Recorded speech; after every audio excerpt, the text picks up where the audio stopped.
Hi friends, இன்றைக்கி ரவை உருளைக்கிழங்கு இது ரெண்டு இருந்தால் போதுங்க. ஒரு ஸ்நாக்ஸ் இப்போ செய்கிறேன். ஈவினிங் குழந்தைங்களுக்கு கொடுக்குற மாதிரி ஒரு ஸ்நாக்ஸு. முதல்ல ஸ்டவ் ஆன் பண்ணிக்கிறேன். ஸ்டவ் ஆன் பண்ணி இப்போ இந்த கப்பில் நான் ஒரு கப்பு ரவை எடுத்திருக்கேன். இதில் அந்த ஒரு கப்பு ரவைக்கு 2 கப்பு தண்ணி ஊற்றிடலாம். இது நல்லா மொறு நல்லா கிறிஸ்பியாக வருங்க. இந்த ஸ்நாக்ஸு சிம்பிளாக செய்யலாம். வீட்டில் இருக்கிற பொருளை வச்சு நம்ம பண்ணிக்கலாம். இதில் 2 கப்பு தண்ணி ஊற்றிக்கிறேன். 1 கப்பு ரவை எடுத்துருக்கோம்.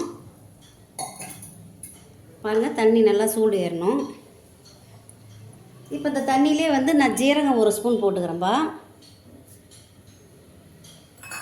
அப்புறம் காஞ்ச மிளகாய் பொடி பண்ணி ஸ்டோர் பண்ணி வச்சுருக்கேன். அதில் ஒரு 2 ஸ்பூன் போட்டுக்கலாம். இது நல்லாயிருக்கும். இந்த ஸ்நாக்ஸு நல்லா காரமாக இருக்கும். உங்களுக்கு தேவையான அளவு நீங்கள் காரம் போட்டுக்கலாம். இப்போ கொஞ்சோண்டு உப்பு சேர்த்திக்கிறேன்.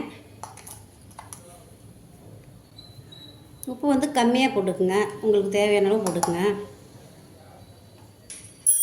இப்போ இது நல்லா கரைஞ்ச பிறகு இதில் ரவையை கொட்டி நம்ம அப்படியே கிண்டி நல்லா உப்புமா பதத்துக்கு எடுத்துக்கலாம். நல்லா கொதிக்கிட்டோம். கொதித்த வாட்டி நம்ம ரவையை போட்டு கிண்டிக்கலாம். பாருங்கள், நல்லா தண்ணி கொதிச்சிருச்சு. இப்போ நம்ம ரவையை கொட்டி அதெல்லாம் கிண்டிடலாம். உங்களுக்கு தண்ணி பத்தலைனா கூட எக்ஸ்ட்ரா ஊற்றிக்கங்க. நான் 1 கப்புக்கு 2 கப் தண்ணி ஊற்றிருக்கேன். பத்தலைனா நம்ம ஊற்றிக்கலாம். இப்போ இதிலே முந்திரி பருப்பு சேர்த்திக்கிறேன். இது ஒரு ஆப்ஷன் தான், டேஸ்ட்டு நல்லா கொடுக்கும். கட்டி விடாமல் நம்ம நல்லா கிண்டிக்கணும். கிண்டிட்டு இதில் மல்லி இலை ஒரு 2 ஸ்பூன் அளவுக்கு கட் பண்ணி வச்சுருக்கேன். அதையும் நம்ம இதிலே சேர்த்திக்கலாம்.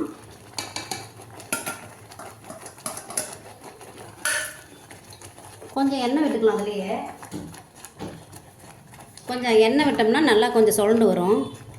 ரீஃபண்ட் ஆயில் கொஞ்சம் விட்டுக்குங்க.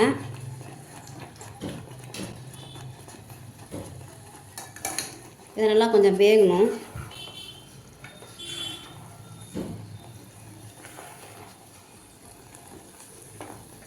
ஆனால் கம்மியாக வச்சுக்கோங்க, சிம்மில் வச்சுக்கோங்க.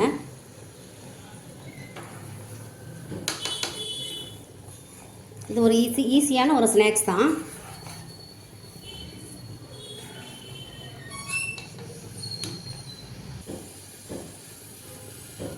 பாருங்கள், நல்லா வெந்துருச்சு. இப்போ இதை எடுத்து நம்ம ஒரு பிளேட்டில் கொட்டிடலாம். இந்த பதத்துக்கு நீங்கள் பண்ணிக்கணும். இப்போ இது நல்லா கை பொறுக்கு நம்ம ஆற வச்சுக்கலாம். அவ்வளோதாங்க. இதை இறக்கிட்டு வேறு பார்க்கலாம். பாருங்கள், இது நல்லா ஆறணும். இப்போ இது நல்லா ஆறின பிறகு தான் நம்ம இதை செய்ய முடியும். பாருங்கள், ரவை நல்லா வெந்துருச்சு. கொஞ்சம் நேரம் ஆறணும். இப்போ இதிலே உருளைக்கிழங்கு சீவி நம்ம போட்டு அதுக்கப்புறம் நல்லா கிறிஸ்பியாக எண்ணெயில் பொரிச்சிடலாம்.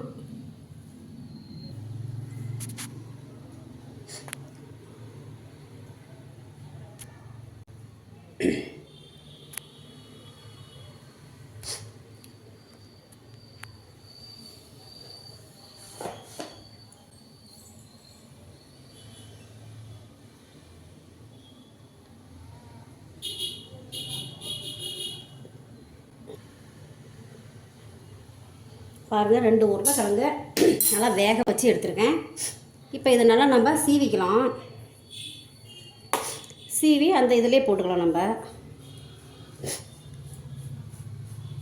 இந்த மாதிரி எல்லாம் சீவிருங்க.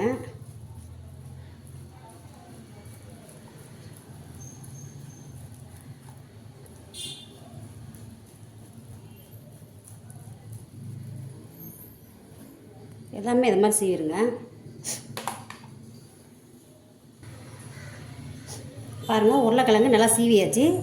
இப்போ இதில் போட்டு நல்லா நைஸாக நம்ம பிணைஞ்சிக்கலாம்.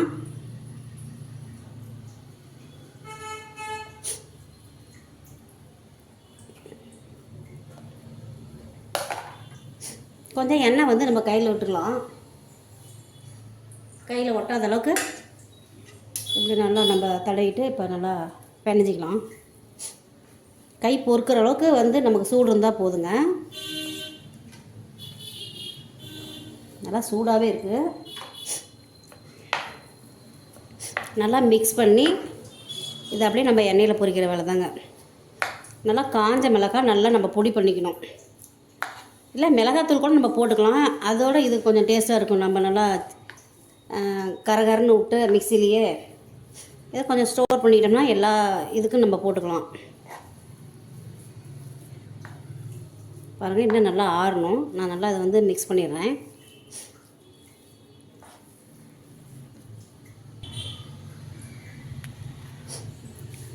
பாருங்கள், நல்லா நம்ம பிணைஞ்சாச்சு. இப்போ நல்லா சாஃப்டாக இருக்குது. பூரிக்கு மாதிரி நான் சாஃப்டாக பண்ணியாச்சு. இப்போ நல்லா உருட்டி நம்ம சன்னமாக வந்து எடுத்து இப்போ நம்ம வந்து கட் பண்ணி நம்ம எண்ணெயில் பொரிச்சிடலாம். பாருங்கள், மாவு நல்லா சன்னமாக நீட்டமாக நம்ம வந்து இப்படி உருட்டிக்கலாம். நல்லா இந்த மாதிரி சன்னமாக நம்ம இழுத்து விட்டு கொஞ்சம் கொஞ்சமாக வந்து நம்ம கட் பண்ணிக்கலாம். நமக்கு எந்த அளவுக்கு நீட்டை வேணுமோ அந்தளவுக்கு நம்ம கட் பண்ணிக்கலாம். பொரிக்கிறதுக்கு நல்லா ஈஸியாக இருக்கும். சன்னமாக வந்து நீங்கள் பரட்டிக்குங்க.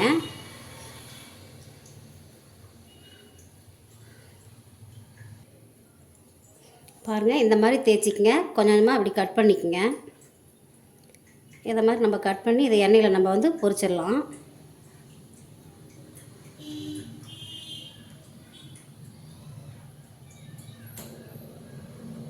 இந்த மாதிரி கட் பண்ணிவிட்டு நம்ம வந்து ரெண்டு பக்கமும் வந்து இப்படி வந்து இது பண்ணிக்கணும். இல்லைன்னா உள்ளே எண்ணெய் இறங்கிடுச்சுன்னா ஒரு மாதிரி இதாயிரும். இப்படிலாம் வந்து நல்லா மூடி வச்சுருங்க.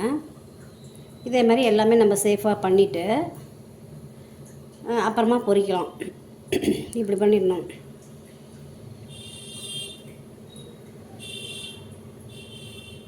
குழந்தைங்க ரொம்ப விரும்பி சாப்பிடுவாங்க. இது மாதிரி எல்லாமே நம்ம செஞ்சு வச்சிடணும். அதுக்கப்புறம் பொரிச்சிக்கலாம். பாருங்கள், எல்லாமே இந்த மாதிரி நம்ம செஞ்சு வச்சுக்கிட்டோம். இப்போ வந்து இதை நம்ம எண்ணெயில் வந்து பொரிச்சு எடுத்துக்கலாம். நல்லா இருக்குங்க, டேஸ்ட்டாக இருக்கும்.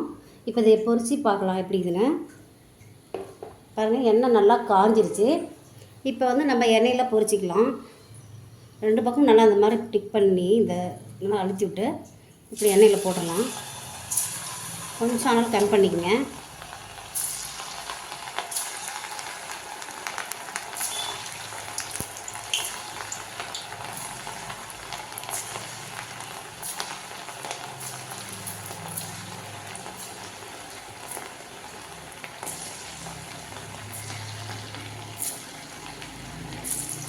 அதெல்லாம் போட்டாச்சு. இப்போ அப்படியே லைட்டாக திருப்பி விடலாம்.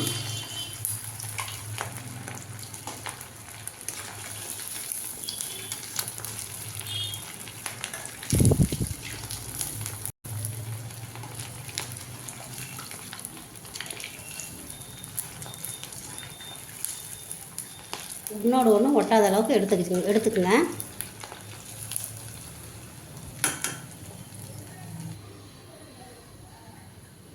அடுத்ததும் நம்ம பொரிச்சிடலாமா. இதையும் பொரிச்சிட்டு நான் எடுத்து வச்சிடலாம்.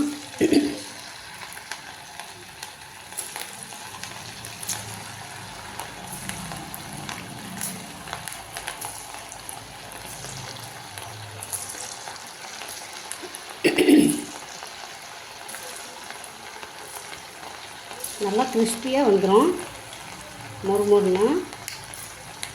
இது மாதிரி நீங்களும் ஒரு தடவை ட்ரை பண்ணி பாருங்கள்.